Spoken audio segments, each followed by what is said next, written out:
G'day guys, James here with another end of season review. This time we'll be looking at the Gold Coast Suns, who finished 12th on the ladder this year with 10 and 12.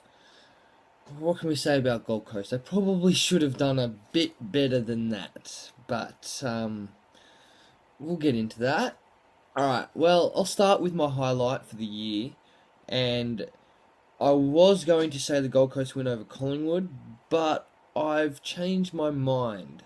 And I've got Dion Prestia as my highlight for the Gold Coast Suns, averaging about 28 disposals a game, kicking at about 70% efficiency.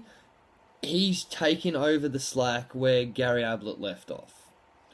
So he's stepped up. He's one of many that have stepped up. However, they did have a very poor patch after Gary Ablett left, but was injured against Collingwood. But he stepped up. He's only sitting, and this is the whole season stats. He's got the same disposal efficiency as Gary Ablett, and is only 4 disposals a game behind him. So he stepped up in that midfield where Gary Ablett left off, basically. Alright, I'll go into my season low light, and it is Gary Ablett injury against Collingwood. Yes, Gold Coast got up and won that game without him, but after that, their season fell apart. Dead set fell apart, and Gary Ablett, the Gold Coast Suns just seem to rely, and everyone knows that they rely on Gary Ablett a lot, but they rely way too much, and just their demeanour after Gary got injured it wasn't right. It's not what a footy club should be about. If you get an injury, you put your head down, you try even harder, you don't give up because of it. So that was and it was a shocking injury to Gary, and he'll be back, don't you worry. He's always back, the little master. So he'll be back, and he'll be in good form and good touch like he always is. So that's my season low light. My Christmas bonus, end of season bonus. Player that not many people would have really heard of too much, I think. Greg Broughton gets my Christmas bonus. Now, there's a reason for this. He's pushed into the half-back line coming from Freo, and he had 20 games this season, so he played almost a full season, missed 2 of the last 3 games.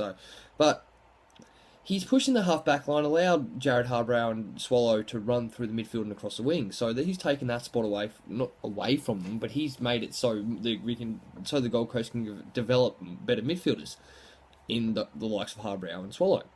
So, and he's hitting about 20 disposals a game, which doesn't seem like a lot, but he's kicking with an 80% efficiency, which is over 10% more than what Gary Ablett was when he was playing. So he's getting the ball off the half-back line and delivering brilliantly, and he's getting the rebound 50s and the inside 50s from that half-back line. So he stood up as a young guy playing off the half-back line. He's done it really well. So he gets my Christmas bonus, and it's probably a surprise to some of you because a lot of people would say, Gary Ablett, Dion Prestia, Swallow, the big guys, but no, this guy's getting it because he deserves it and he needs to be there off that half-back line. That's what Gold Coast need. What they need to do to improve next year. They need the mids to stand up.